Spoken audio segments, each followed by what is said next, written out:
Abstract words represent concepts that are more intellectual and untouchable, such as words like beauty, freedom, and love. To solve this problem, we created abstract cards. We translated abstract words into simple visuals that support comprehension.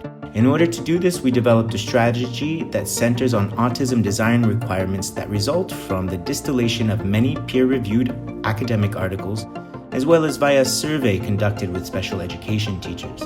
Abstract cards illustrate the 245 most used abstract words. The cards consist of 5 sets, and each set has 49 cards. This collection includes all essential abstract words used in daily life.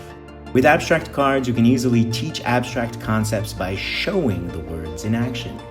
Each word has a specially designed illustration and explanation that references daily life experiences, which in turn helps the autistic child create associations from their own personal experiences, supporting overall comprehension. We invite you to join our efforts to nurture greater comprehension, education, and communication.